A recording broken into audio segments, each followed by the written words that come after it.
gère toutes les réparations. Tout ce qui est réparation. Les réparations, on a 3 types de réparations. Recoloration d'origine, ça consiste à refaire la couleur quand elle est usée. Reblanchir les semelles quand elles jaunissent. Bon, celle-là, ça va, mais voilà, il y a des semelles qui jaunissent avec le temps.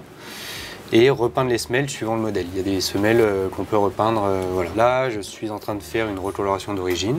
Je commence par rattraper toutes les parties noires. Ensuite, je vais rattraper l'orange et le blanc. Après, je vais rattraper toute la partie orange. Et pour finir, la partie crème un peu. Ça va de 1 à 3 heures par paire, suivant le nombre de couleurs et la complexité des matières. Alors les trucs les plus difficiles, oui, il y en a malheureusement, des fois on est obligé de refuser, par exemple quand le cuir part en morceaux, quand il est complètement cuit, ou le tissu qui est vraiment, qui était blanc à la base et qui a jauni et qui est devenu noir, enfin vraiment là on ne peut pas rattraper non plus malheureusement, à part changer la couleur. Et en modèle vraiment difficile, en fait ça va surtout être au niveau des empiècements, s'il y a beaucoup d'empiècements et beaucoup de couleurs différentes. Et ça va dépendre aussi des couleurs. Il y a des couleurs qui sont plus difficiles à trouver que d'autres. Pour ça, j'ai des pinceaux classiques et on a une peinture spéciale cuir, acrylique, voilà, qui est adaptée pour le cuir, qui tient très bien. Et après, on applique un vernis par-dessus pour fixer la peinture et que ça résiste à l'eau. Et voilà. Je fais partie de la customisation. Donc là, je suis en train de faire une commande pro où c'est plusieurs paires similaires en fait. C'est un motif là, que j'ai sur mon téléphone. Donc souvent on se sert de nos téléphones pour copier les motifs, les dessins et tout le reste. Comme avec le calque parfois qu'on utilise aussi pour remettre sur la chaussure. Là j'utilise un pinceau fin parce que là c'est vraiment du détail. Donc voilà. Et là je dois faire ça sur les 3 paires en fait. Pareil, extérieur. Première étape, c'est un peu comme la recolorisation de mon collègue. C'est je décape avec de l'acétone. Ensuite, je peins directement dessus avec la même peinture. Et ensuite, je vernis. Voilà. La peinture, c'est une peinture spécifique? Peinture pour cuir, exactement la même qu'on utilise pour tout en fait. Voilà. Celle dont j'ai vu, c'est une marque américaine. Très bien, on va regarder. Alors là, pour la paire en tout cas, je pense que je mettrai 1h30. Voilà, parce que j'en ai déjà fait, en fait, c'est pas la première que j'ai déjà fait, donc voilà. 11 heures. Et c'était des bottines en fait. Donc c'était comme des Timberland grandes. Donc j'y ai passé plusieurs soirs en fait. Donc en tout, ouais, 10-11 heures. La durée de la customisation, ouais, qui varie. C'est exactement comme un tatouage. Bah là, on n'a pas de tarif à l'heure, mais on déduit de nous-mêmes des détails, du temps que ça prend, des couleurs. Enfin, il y a plusieurs nuances qui rentrent en compte en fait. Alors là, Ethan il est en train de personnaliser une chaussure apparemment pour le mariage.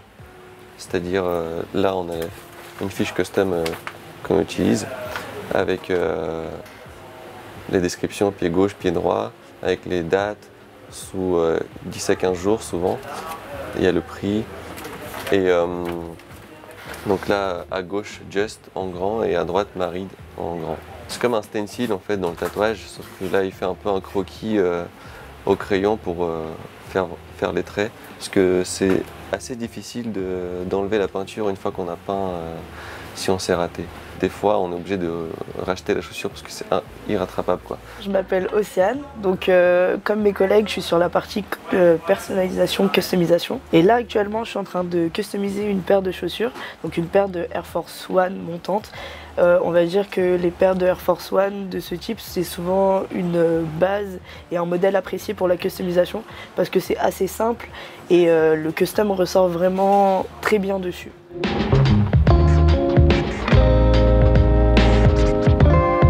Sneakers & Chill, c'est venu du constat tout simple, c'est qu'il n'existait pas en France de solution pour nettoyer, rénover et personnaliser les baskets. Il existait aux États-Unis, mais simplement pour le nettoyage. Nous, en France, on a voulu arriver avec 3 services complets qui étaient le nettoyage, la rénovation et la personnalisation. Sneakers & Chill, ça a 2 ans et demi. Ça a été monté en septembre 2016 avec notre première boutique parisienne. À l'heure actuelle, on a 3 boutiques. On est présent à Paris, Lyon et Aix-en-Provence. On nettoyait entre 30 et 100 paires par mois. Et depuis maintenant 6 à 8 mois, on nettoie plus entre 600 et 900 paires par mois. Il y a eu d'autres enseignes qui se sont mis à faire du nettoyage, même de la réparation et de la customisation. Après, nous, vraiment, on est arrivé en premier. Et puis, on s'est aussi rapidement développé en ouvrant d'autres ateliers. Et les ateliers ne sont pas les seules façons de nous développer. On ouvre aussi dans des grands magasins, dans les centres commerciaux. Alors là, du coup, on a plusieurs gammes de prix sur nos customisations. Là, c'est un de nos premiers prix. C'est un sakura tree, donc fleur de cerisier. C'est quelque chose qui marche très bien. C'est un de nos best-sellers. On est aux alentours de la centaine d'euros. Pour celle-ci, alors là, c'est une paire un peu particulière. La paire était donc toute blanche. Elle est arrivée toute blanche. On a fait une customisation complète avec des couleurs un peu pastel. Là, c'est plutôt une customisation qui va coûter dans les 200 euros. La paire la plus chère qu'on ait eu à customiser, ça doit être dans les 400 euros. C'était vraiment une customisation complète avec un dessin extrêmement précis de manga. En fait, c'est assez demandé, c'est assez populaire en ce moment. Et là, pour le coup, on avait vraiment l'impression d'être vraiment plongé dans un épisode d'un manga.